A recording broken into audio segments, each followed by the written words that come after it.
Hello everyone, Sunday morning, time to do another video for you. So three things I always like to mention. Thank you for your comments, thank you for rating the videos, and also for your subscriptions. I appreciate it. Definitely keeps me going, and great to have conversation going on about the music. So today we're going to do a little spotlight on Eric Burdon and the Animals. Definitely got an album of his that I've been looking for quite some time on Friday, so 2 days ago.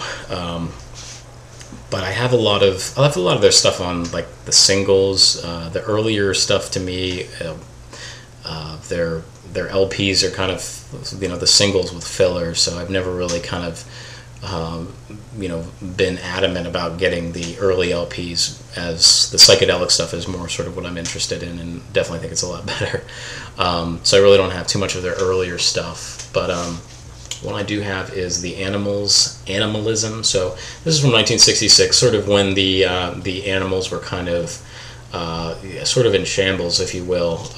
Alan Price, of course, had left by this point, and Chas Chandler was sort of on his way out to go basically be the manager for the Jimi Hendrix Experience. So I really like this album because they have a really tight sound. A lot of it is sort of like the R&B stuff, Smokestack Lightning, Rock Me Baby, Shake, Lucille, Hit the Road Jack. One it's sort of where they were going with this is Hey Gyp. So that's sort of, I think that song on here is sort of the next step on where that they went. So, which was, hinting towards psychedelic music. After this one is sort of the Eric Burdon and the Animals kind of begins after this album. So definitely a great find. I would say mono is going to be the choice, the preference for this one.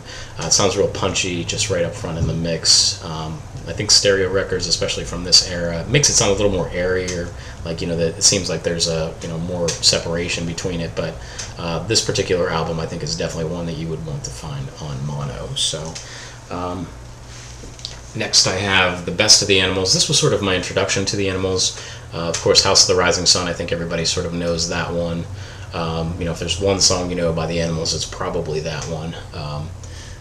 This I got on CD probably when I was about 17 or 18 years old, and I just sort of listened to it, continuously.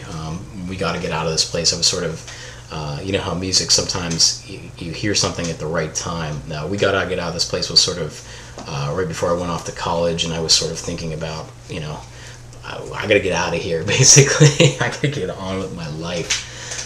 So, that album sort of hit me at the right time. But House of the Rising Sun, I'm Crying, Boom Boom by John Lee Hooker, of course. Don't Let Me Be Misunderstood, Bring It On Home to Me, We Gotta Get Out of This Place, It's My Life.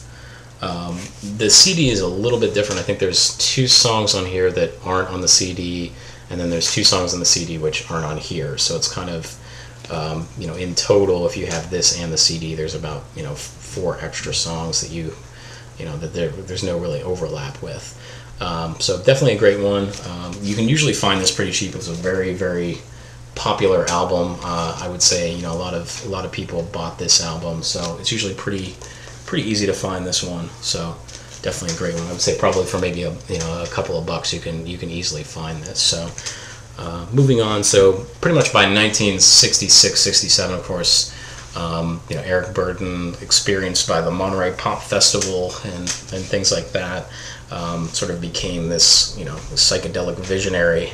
At least he tried to be. I think he tried a little bit too hard. Sorry, Eric, if you're watching this. Yeah, right. But 2 of the same albums on stereo, 1 mono. This is Eric Burdon is here, or I'm sorry, Eric is here. This one is sort of Eric Burdon with a lot of weird orchestration.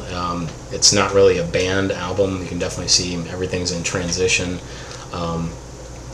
But there's 2 Randy Newman ones on here. I'd say really there's 3 kind of standout tracks. Help Me Girl, of course, which was the single off of this.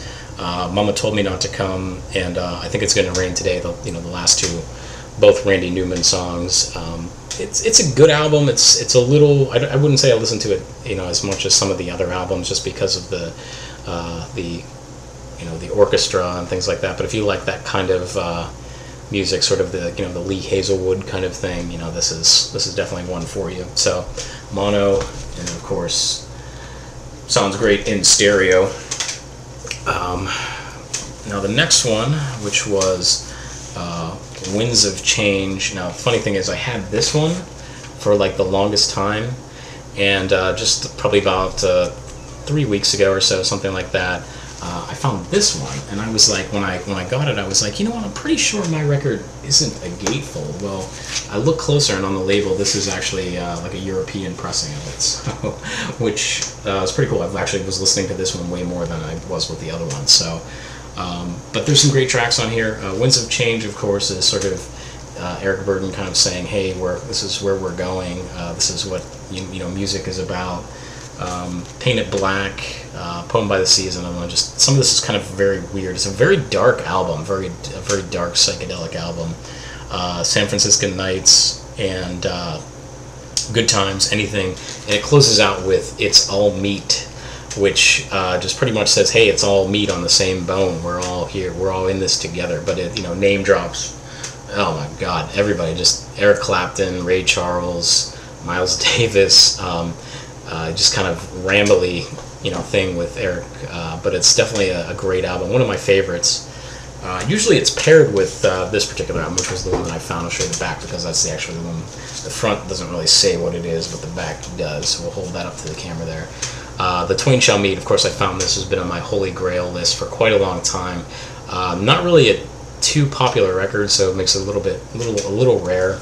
I have a twofer of Winds of Change and this, and this album is like sourced from like mono and stereo like tapes, but the thing is, it's not like here's the mono version of it, here's the stereo version of it. It's both, so it sounds absolutely horrendous. So it's kind of like, when you have that mono experience, it is something where you want to listen to that the entire way through, instead of it being every other track. So it sounds horrible.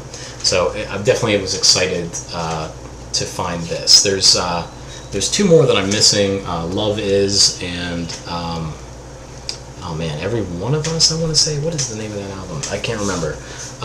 But those ones, they have like a lot of covers on those ones, like To Love Somebody, Ring of Fire. Love Is had Andy Summers in it, who of course went on to the Police, the guitar player for the Police. And there's Madman Across the Madman Running Through the Field is what it is, and it's from the original band. I think was Darlin's Chariot, and Andy Summers, of course, was in that band. So, and closing out today's video will be one of my other picks. I would say Eric Burdon Declares War, which this was 1970. Eric, I believe, he was either in, I think he was in Los Angeles, and he saw War. They were a house band at the time, and I think he went up on stage and jammed with them. Spill the Wine is on this one, which probably is I would say the most noted from Eric Burdon. War. There's not really too much, anything else, I would say. But it's a very weird album.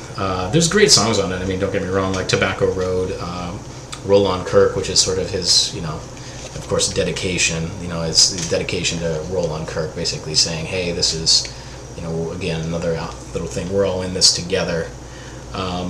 But the album plays kind of weird. There's only about 10 tracks on it, but it plays like almost as two continuous songs, which kind of makes it a little strange. But at the same time, a little rambly, but still definitely a good album to pick up if you sort of like the sort of like the soul funk sort of sound. 1970, Eric Burdon was part of that. So I would say this is sort of an essential if you're trying to get the Eric Burdon War. So, but I appreciate you watching. Thanks again for all your subscriptions, all that good stuff that we do on the vinyl community. Thanks for watching all the the videos, and I intend on continuing to watch everybody else's videos and all that. Definitely some great entertainment and some funny lines here and there. So take care, and we'll see you tomorrow.